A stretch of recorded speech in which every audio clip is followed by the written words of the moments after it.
Épeurant de télévision, la chaîne de votre génération. Avec passion, Barcelone, était dans Zembele. Épeurant de télévision, la chaîne de votre génération.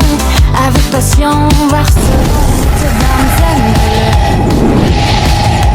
Épeurant de télévision, la chaîne de votre génération. Avec passion, Barcelone, était dans Zembele. La salubrité publique constitue un véritable défi dans la ville de Kananga. Les rues envahies par les sables, les caniveaux sont obstrués et les étangs d'eau stagnante sont remarquables dans chaque coin, masquant ainsi le visage réel de la ville de Kananga. C'est là sous les regards impuissants des autorités tant de la ville que des communes. Quelles mesures prendre pour mettre fin à cette situation? Et voilà, c'est la question majeure. Nous recevons sur ces plateaux pour en parler Benoît Belangeni. Il est conseiller communal élu de la commune de Kananga, ici dans la province du Kassai central. Nous sommes avec lui sur ces plateaux. Honorable conseiller, nous sommes avec vous. C'est un plaisir. Bonjour et bienvenue. Monsieur journaliste, bonjour à tous les téléspectateurs de notre grande chaîne, bonjour à toute la population de la ville de Kananga, spécialement celle de la commune de Kananga. Et voilà, il n'est pas seul. Nous avons également Sylvain Kaboué, coordonnateur de la structure Jeunes engagés pour le changement de la classe politique. Sylvain Kaboué, c'est un plaisir également de vous avoir sur ces plateaux de table ronde. Bonjour et bienvenue. Bonjour, estimé et précieux Marcelin Clément-Zembele pour l'invitation. Bonjour également à tous les téléspectateurs de notre grande chaîne Table ronde.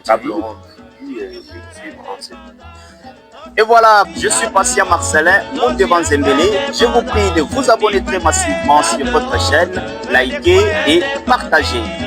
Abonnez-vous massivement sur votre chaîne YouTube Table Ronde Télévision. Comme j'étais en train de le dire, nous parlons sur ces plateaux, dans ces magazines Table Ronde, sur Table Ronde TV, de la question relative à la salubrité publique ou l'insalubrité qui bat record sur la ville de Kananga. Voilà, nous en parlons avec les invités que nous avons déjà présentés. Benoît Belangeni, nous sommes avec vous. Comment d'abord cette situation, est-ce qu'elle vous a intéressé? Je vous laisse Marcelin mon débat. Vous voyez que parmi soulever ici pour la problématique de la salubrité dans nos agglomérations urbaines, city or and that's that pour la République démocratique du Congo. Et le constat que vous venez de faire est réel. Même nous en avons parlé une fois parce qu'on a eu à assister à des situations que je dirais laborieuses et macabres par rapport à la sécurité. Et c'est une situation générale. Voilà, le conseil est. Alors, si on vous a beaucoup plus rapproché dans cette émission, c'est avec votre qualité de conseiller communal, vous qui êtes censé intervenir dans des situations pareilles en interpellant les autorités communales, les autorités urbaines sur la question. Alors, quel a été votre engagement après ce constat? Monsieur le journaliste, laissez-moi analyser la situation d'une manière générale. Ouais. La question de la salubrité publique, c'est une question qui concerne tout le monde sans exception. Sans exception, le devrait analyser à deux lieux. D'ailleurs, au niveau en République démocratique du Congo, nous n'avons pas le problème de la salubrité ou l'insalubrité qui bat record, pas un problème physique, c'est un problème institutionnel et comportemental. Voilà comment moi j'estime d'abord cette démarche. C'est à deux niveaux, comportemental et institutionnel. Au niveau juridique, Oui. en commençant par la Constitution de la République démocratique, faut, quand vous analysez l'article 53 de la Constitution, c'est que toute personne a droit à un environnement sain et propice à son épanouissement intégral. Ouais. C'est ce qui insinue que le gouvernement, la Constitution de la République, table sur ces éléments. La propriété des milliers au fond, la gestion des déchets et ordures ménagères, notre tâche, c'est déjà réglementé, et en même temps, il y a nuisance sonore et pollution.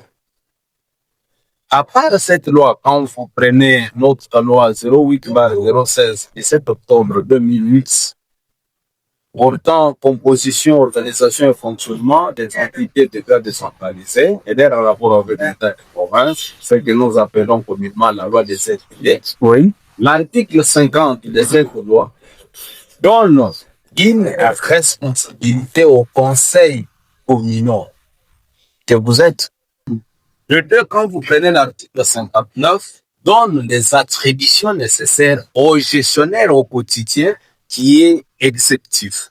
Je vais m'atteler seulement au niveau des ZTD, TD, nous voyons mairie, nous voyons mine, nous voyons intérêt. Voilà. Voilà. Il y a aussi la loi 11. Je parle des textes. N'est-ce pas? Il y a la loi 11 par 009 du 9 juillet 2011 portant principes fondamentaux relatifs à la protection de l'environnement. C'est-à-dire, ouais, ce qui concerne l'environnement, l'assainissement, l'aménagement des espaces publics de l'État, c'est déjà réglementé. Il y a une loi 0 de la loi numéro 18/035 relative à la santé publique. La santé même de la population, là, c'est déjà réglementé. C'est-à-dire, au niveau de la République démocratique, je n'en pose pas question.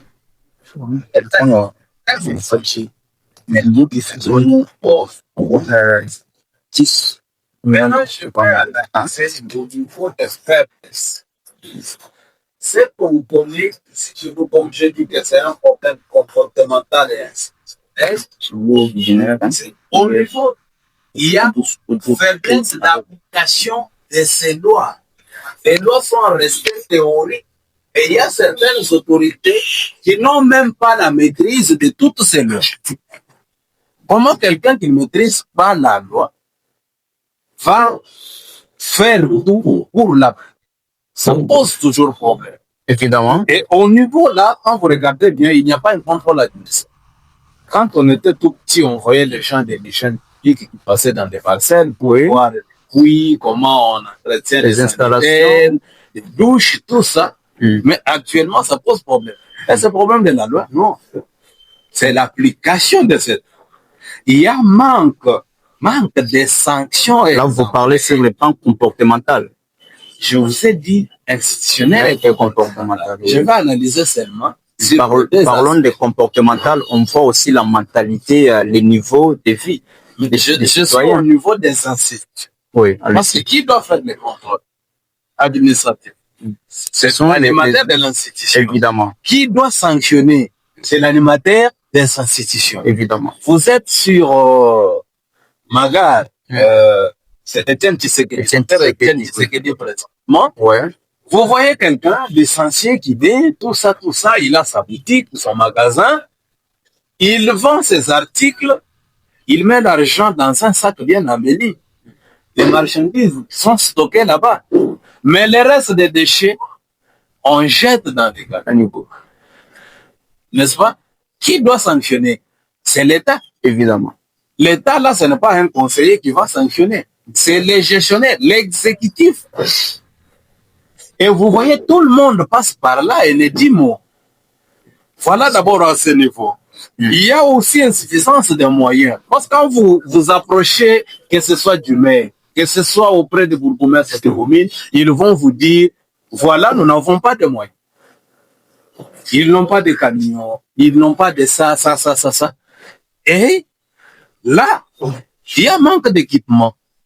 Parce que pour bien assainir nos milliers, il faut avoir des engins appropriés. Et en même temps, notre population ne connaît même pas les endroits où on peut jeter les immondices. On va jeter dans les ravins. Or, les experts en cette matière nous disent on ne peut pas jeter les immondices, ordures ménagères dans une érosion. Et aussi dans un endroit public. Voilà. D'abord, le budget de nos entités. Quand vous pensez, nos entités présentent quel budget? Toutes les taxes ont été récupérées par la province. Il y a d'abord faible mobilisation de la population. Vous sentez, bon, nos entités, c'est seulement pour passer directement à des actions d'envergure, on va fermer, on va casser. Mais la sensibilisation dans nos quartiers, ça pose problème. S'il y a mauvaise urbanisation, tout ça, ça constitue déjà un freinage par rapport à cette thématique. Merci. De la salubrité. Nous allons vous revenir, Monsieur Sylvain Kaboué, vous venez de suivre l'honorable conseiller Benoît Belangeni, oui, qui a abordé cet aspect dans des dimensions sur le plan juridique. Il a évoqué les dispositions des lois sur les entités territoriales décentralisées. Il a également parlé d'un comportement humain que l'homme doit adapter pour assainir son milieu. Alors, comment, de votre part, êtes-vous intéressé par cette situation? La situation préoccupante de salubrité ici, à Kananga, parce que nous ne pouvons pas aller ailleurs, nous devons rester ici à Kananga, où cette situation est alarmante et préoccupante.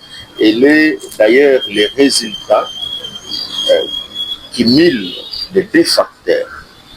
D'abord, nous avons le manque d'organisation et la politique de planification faible au niveau des autorités urbaines et aussi des autorités communales. Comme vous le savez, l'honorable, bien entendu, ici a rappelé les dispositions légales qui donnent le pouvoir à l'exécutif de la ville. Bien entendu, là nous voyons maire de la ville, de pouvoir s'investir davantage pour répondre aux besoins de salubrité aujourd'hui, ici, de la population. Vous comprenez?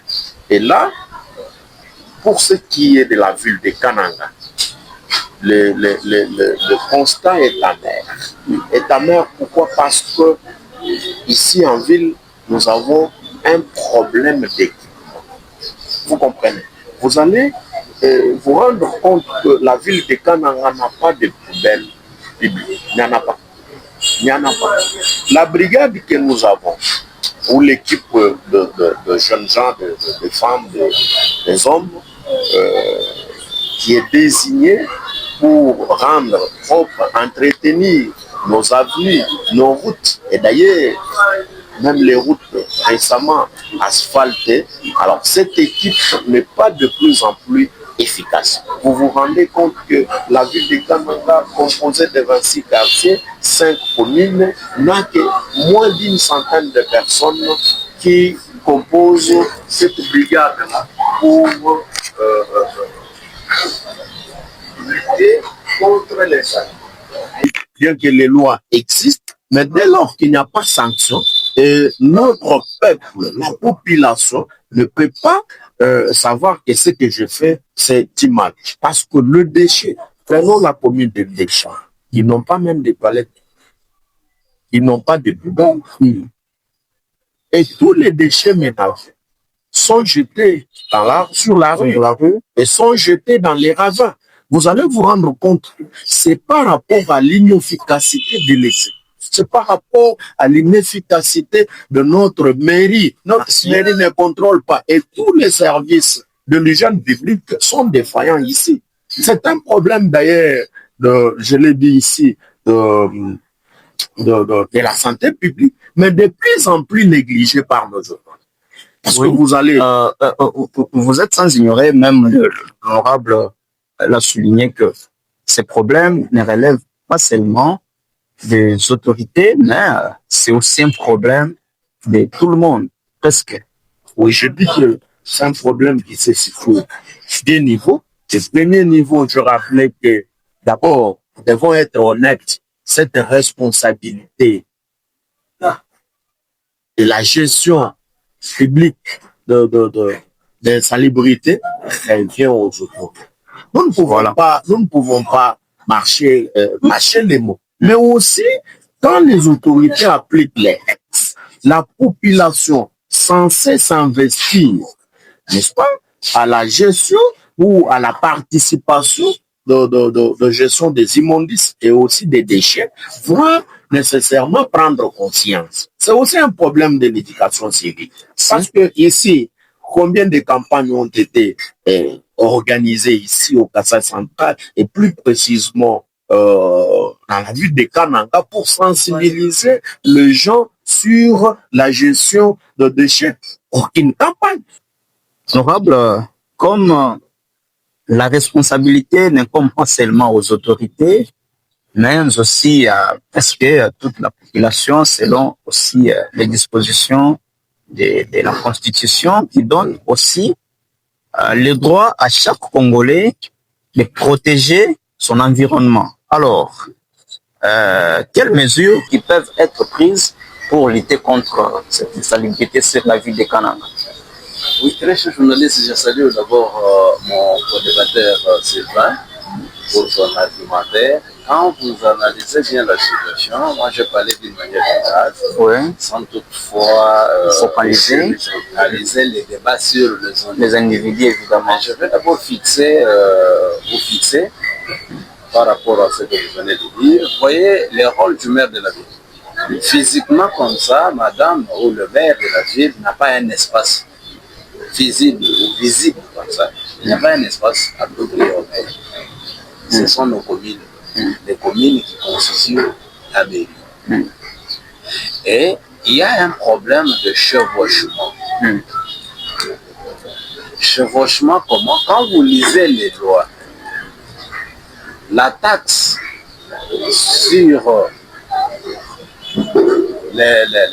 l'assainissement, taxe d'assainissement, revient à la ville. Il faut lire la nomenclature des taxes, impôts et redevances. C'est la ville. La commune n'a pas de taxes par rapport à cette question. C'est ainsi que deux fois, et en même temps, tout le monde parle que de la ville. Non, la salubrité doit commencer à la base parce que les producteurs sont au niveau de la commune. Et il y a un principe, ceux qui connaissent bien les notions de l'environnement, il y a un principe pollueur-payeur. Quand vous polluez, vous devez payer. Évidemment. Et c'est lui qui produit. Tout ce que j'ai donné, parce que je n'ai pas parlé de l'édit provincial et réglementant ce secteur, je n'ai pas parlé des arrêtés au niveau des villes, je n'ai pas parlé de la brigade, parce que la brigade doit être constituée de toutes les couches. C'est la population qui produit. Il faut qu'on ait quelqu'un de la société civile, qu'on ait quelqu'un de confession religieuse. C'est pourquoi, même dans mon analyse, j'ai parlé de la question liée à l'urbanisation et la politique en soi. Parce qu'il y a une croissance rapide. Pour répondre à votre question, vous avez vu, j'ai lutter pour qu'on ait un parking moderne au niveau de Kananga 2. Parce que notre ville n'a pas de parking. Tout ce que vous voyez là, c'est sur des avenues. Des avenues, évidemment. Mais comment une si grande ville peut manquer de parking? Les mesures Les mesures d'abord sont définies dans toutes ces lois. Vous voyez l'arsenal que je viens d'évoquer? Évidemment. Les mesures sont là. Il y a d'abord les avertissements. Parce que vous ne pouvez pas punir quelqu'un sans toutefois l'éduquer. Et pourquoi vous voyez nos autorités sont entourées par les forces de l'ordre? Il y a des mesures contraignantes. Et tout ce qu'on prend là, quand il y a l'arrêté, il y a des mesures d'accompagnement. C'est ce qui pose problème. Je parlais de l'application des lois. On ne sanctionne pas. Quand il n'y a pas de sanctions exemplaires, papa, on va construire même sur la chaussée.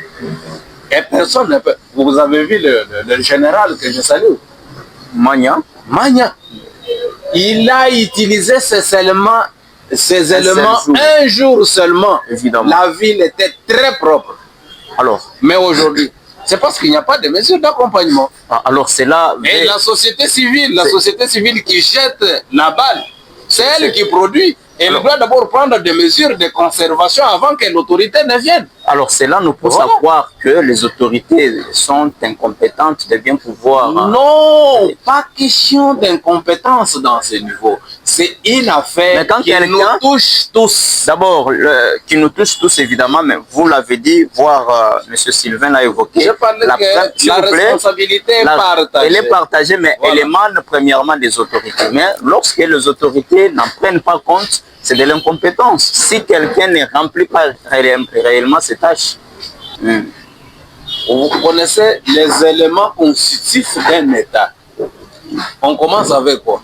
Il faut qu'on ait une communauté avant de passer à la loi. Parce que la loi ne peut pas exister avant la population. C'est ça ce chevauchement-là. On commence avec la population qui produit, qui jette les déchets. C'est la même population qui est dans nos églises, qui est dans nos mouvements, dans nos clubs. Vous voulez dire que les autorités sont à la hauteur, mais ils laissent certaines... Et cette population-là est organisée. Un club de jeunes, il y a un président.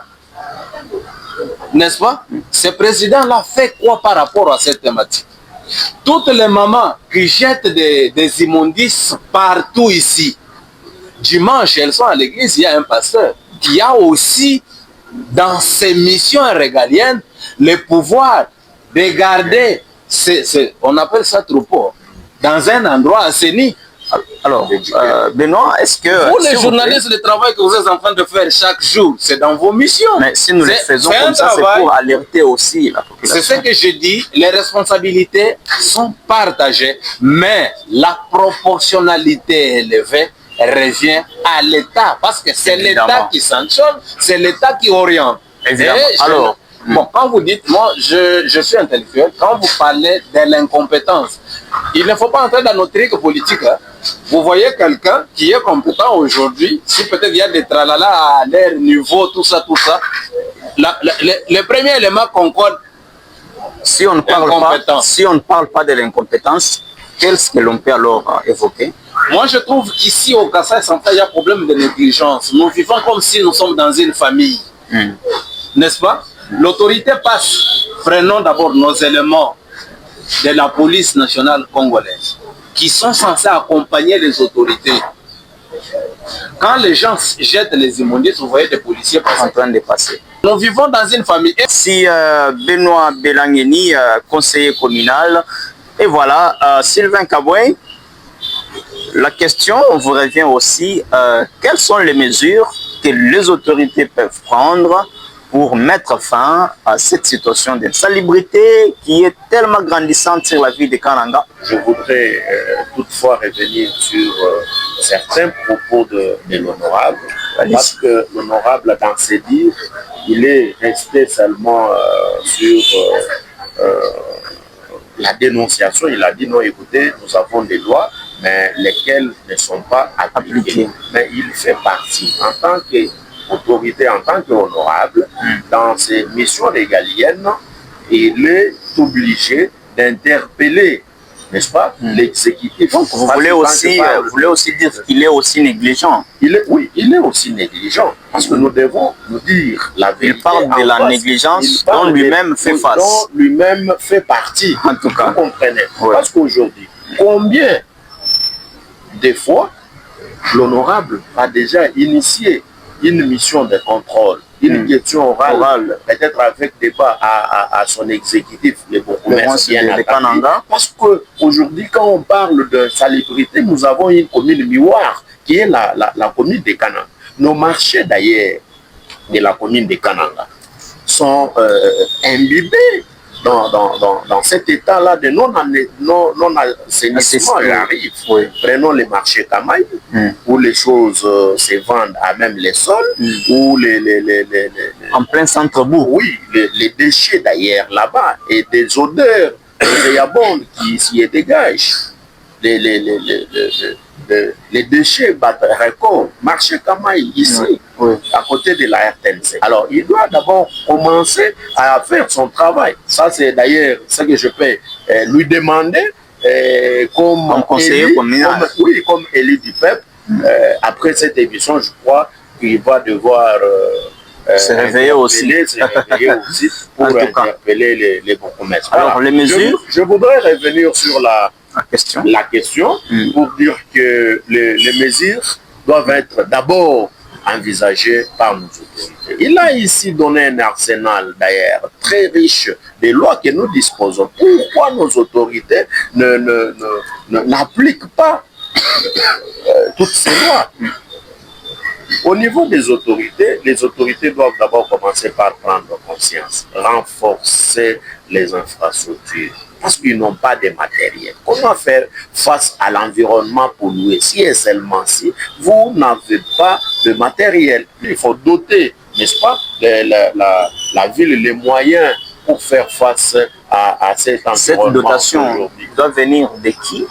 Mais d'abord, avec les moyens des bords, on peut le faire parce qu'on a vu lors de Mamou Kapina Chibouyi, ici, des restes mémoire, les véhicules, bien que c'était un nombre insuffisant, et ces véhicules-là pouvaient circuler la ville chaque jour et puis récupérer les immondices. Et les poubelles publiques étaient installées partout. Par rapport à la mesure, nous envisageons des sanctions. Ça, il faut que nous puissions les souligner parce qu'il y a des inciviques aussi. Ils mettent des déchets partout. Alors, il faut sanctionner les gens comme ça. Tout le monde qui pollue l'environnement, il a même rappelé ici un principe qui pollue, paye. Mais ce principe-là, est-il appliqué? Oui ou non? Point d'interrogation. Nous envisageons ici comme mesure la sensibilisation de la population. Parce que même la Bible elle-même dit mon peuple périt faute de connaissances. Est-ce que nos leaders communautaires sont-ils sensibilisés? Il faut commencer par les pasteurs. Comme ils sont nombreux. Il faut des campagnes comme ça de sensibilisation initiées par les bourgmestres, initiées même par les conseillers communaux. Voire aussi vous les acteurs de la société civile. Voire même nous les acteurs. J'ai encore noté impliquer les jeunes et la société civile. Est-ce que notre société civile est impliquée à la gestion de notre environnement? Je ne crois pas.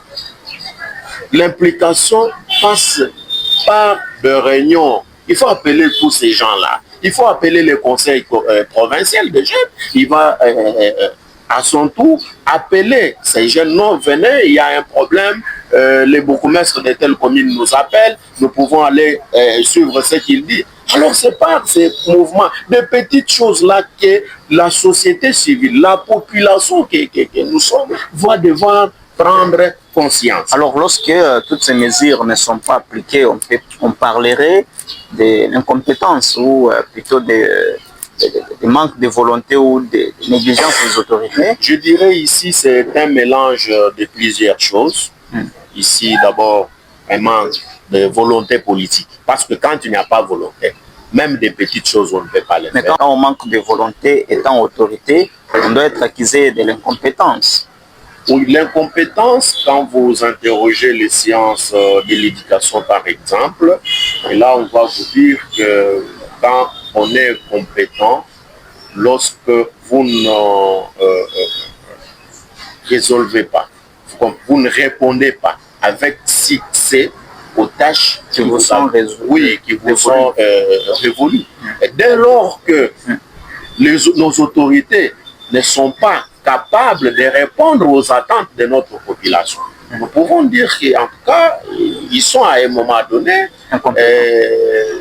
incompétents et aussi par ricochet, ils ont la mauvaise gestion. Et ils doivent partir. Quand quelqu'un est compétent, de toutes les façons, il doit partir. Et c'est à celui qui est...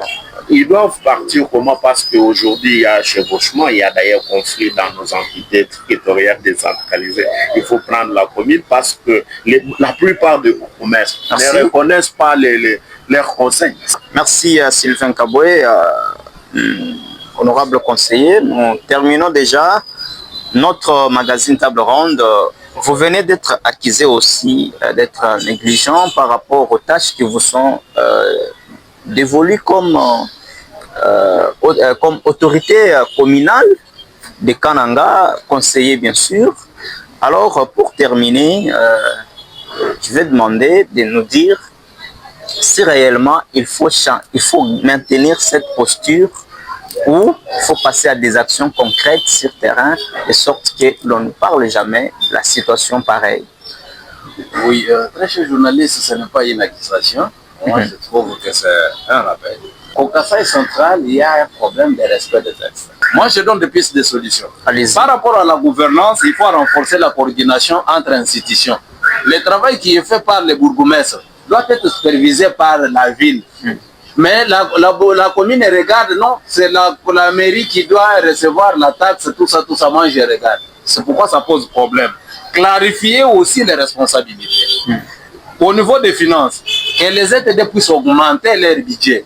À part ça, récolter la taxe d'assainissement, que la population ait l'habitude de payer des taxes. Ce sont ces taxes-là qui vont nous aider à ranger les trucs. Au niveau des contrôles et sanctions, appliquer les principes, comme je venais de dire, polluer et payer, renforcer l'inspection.